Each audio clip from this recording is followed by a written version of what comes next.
ते सवेरे सैया दाया तू मनिया होते सवेरे सैया दाया तू मनिया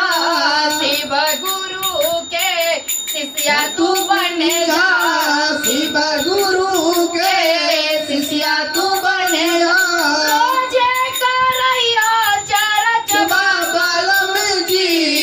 रोज करैया चरच बाबलम जी हवन पे नादी तगन मावा